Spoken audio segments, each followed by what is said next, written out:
Missile intercepted over the Saudi capital of Riyadh. Yemeni rebels have reportedly taken credit for firing this rocket. A similar missile came close to hitting the city's airport last month. And United Nations Ambassador Nikki Haley spoke out about that just last week.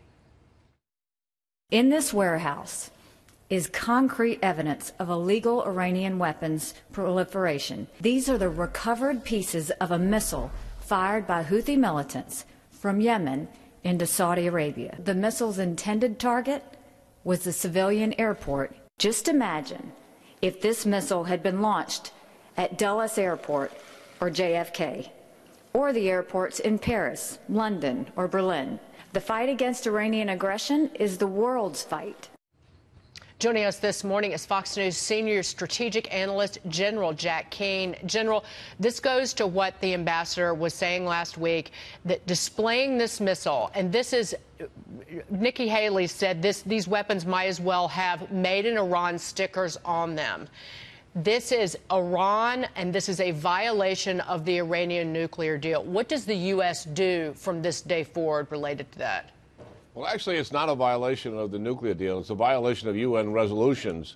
Tragically, when the Obama administration was negotiating a nuclear deal, they tried to put on the table Iran's malign behavior in the region at large, and Iran would not have negotiations if that was on the table.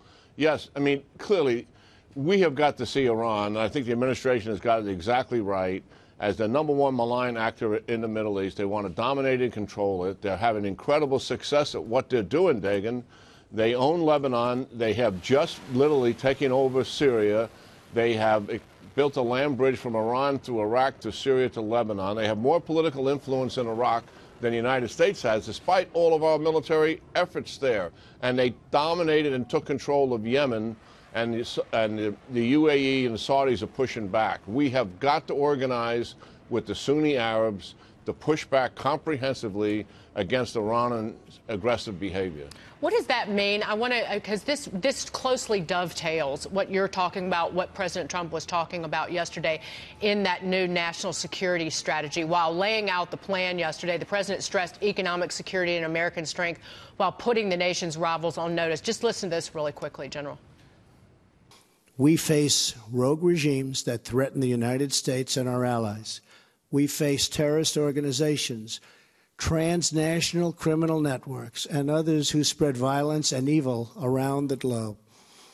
We also face rival powers, Russia and China, that seek to challenge American influence, values, and wealth.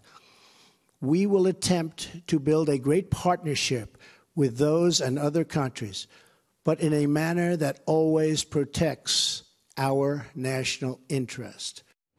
It is Iran, General, with Russia that has been, in the words of the Wall Street Journal editorial page today, has been allowed to dominate on the ground, as you were pointing out, in the post-Islamic State Syria. And the Journal says President Trump's anti-Iran rhetoric is more muscular than Mr. Obama's, but his policy is not.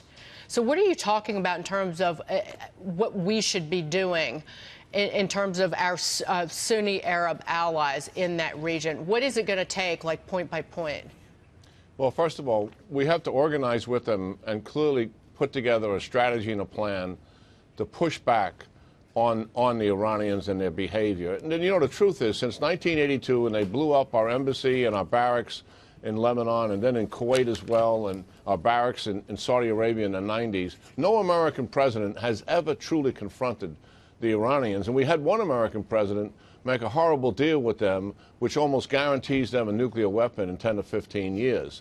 We've got to have a strategy to deal with this. We should, in Syria, with our Sunni Arab friends, we should be trying to contain Iran west of the Euphrates River Valley so they are not able to effectively put together a land bridge. We got to hold their proxies, we got to hold Iran accountable for the behavior of their proxies. That is the brilliance of their strategy for these 35 years. They have their proxies do all the killing, and yet we don't hold Iran accountable for any of that. That's got to stop. And we got to get together with the Sunnis, who now have a stomach for this, and work effectively with them. but we got to put a plan and a strategy together to do it. And General, what I find appalling, and I'm surely not the only one, is that you have Iranian-funded terrorism in Lebanon, these missiles that are being fired at Saudi Arabia by the rebels in Yemen. Basically, we are funding that terrorism with our own dollars through that Iranian nuclear deal. People can't forget $1.7 billion sent to Iran in pallets of cash, literally in the middle of the night by the Obama administration. Yeah, there's no doubt about that, and I'm glad you brought it up. In Lebanon, right now, today, there's 160,000 rockets and missiles, all put there by the Iranians, and every year they increase the number of missiles and rockets and the lethality of them. In southern Syria, right now, the Iranians are trying to establish small little bases there that are going to encroach on Jordan and particularly Israel. And Israelis are flying over the border, bombing some of the Iranian proxies. What we're heading towards, likely, is a war between Lebanon and Israel funded by the Iranians. That's the path that we're on, and Syria is the prize that's going to facilitate the Iranians to put that kind of pressure on Israel. We've got to push back on this sooner rather than later.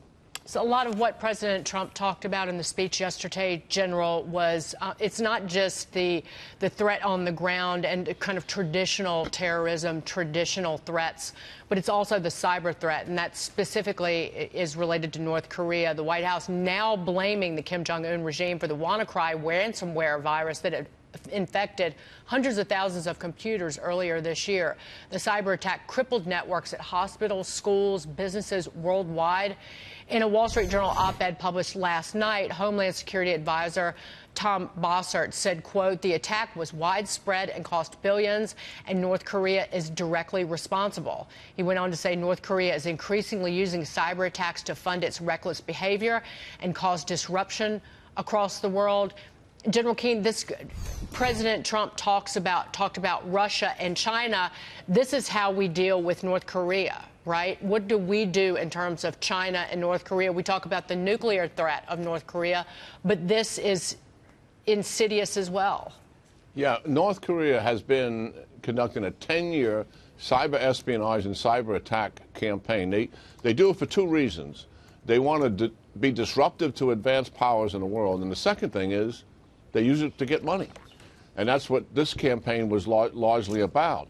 So clearly, whenever we are attacked, we've got to get tough. The previous administration was never really stepping up to the plate to deal with this cyber espionage and cyber attack, regardless of the country involved. If we got individual hackers, we arrest them wherever we can. When it's a totalitarian state doing it, we sanction them hard, and we conduct cyber attack ourselves on things that they value. We cannot afford to let this continue to go unchecked.